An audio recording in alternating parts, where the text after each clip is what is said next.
Bonjour à tous et ravi de vous rencontrer une fois de plus sur la page YouTube de Cameroun-X. Aujourd'hui, nous allons voir comment postuler à l'offre d'emploi à PAF. Une fois que vous avez lu toutes les exigences et les demandes de cette offre d'emploi et que les critères d'éligibilité vous conviennent, vous allez dérouler jusqu'en bas et cliquer sur le bouton postuler ici. Ce lien me renvoie vers une autre page qui me donne encore plus de détails sur cette offre d'emploi. Et nous allons juste dérouler une fois de plus jusqu'à la fin et cliquer sur le bouton postuler. Et nous arrivons enfin sur la page qui va nous permettre d'envoyer nos dossiers en ligne. Nous allons premièrement commencer par envoyer notre CV. Et nous avons plusieurs façons de faire cela. Cette première méthode consiste à envoyer notre fichier depuis un dossier qui se trouve dans notre appareil, que ce soit notre machine ou notre téléphone portable. Cette seconde méthode consiste à envoyer notre CV depuis Career Builder. Si vous n'avez pas créé de compte sur Career Builder, vous pouvez également importer depuis Dropbox. Ce dernier étant un service en ligne de stockage et d'envoi des fichiers. Ou encore mieux, vous pouvez également importer depuis Google Drive.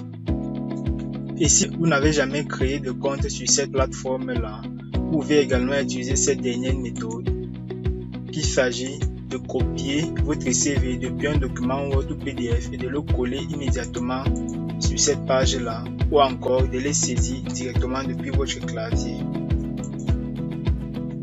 Peu importe la méthode choisie, votre CV sera envoyé, à condition bien sûr de remplir les conditions suivantes. Que la taille de votre fichier soit inférieure ou égale à 1,5 MB et un fichier de type Word ou PDF. Et moi, je vais choisir la méthode qui me convient et vous choisirez la vôtre. Une fois que nous avons uploadé notre CV, nous avons également la possibilité d'inclure une lettre de motivation juste en cliquant sur cette case-là. Cette lettre de motivation n'est pas obligatoire, mais serait certainement un avantage pour vous.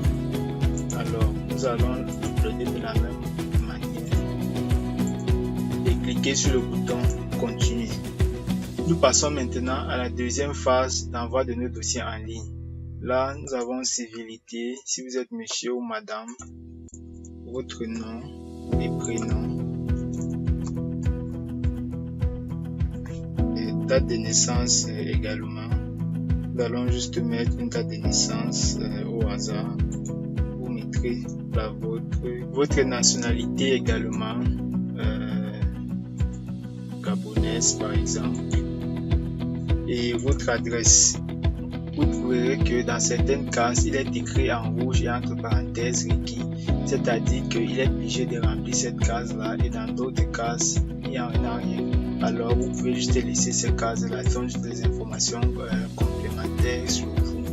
Nous allons passer à la ville, par exemple,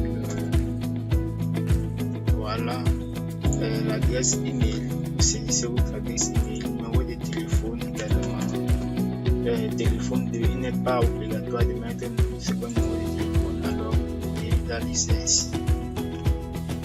Niveau d'expérience globale, vous pouvez sélectionner si vous êtes débutant ou expérimenté.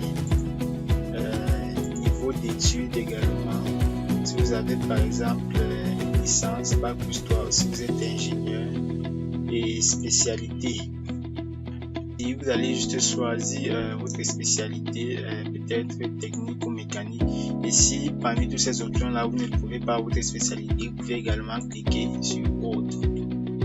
Langue étrangère.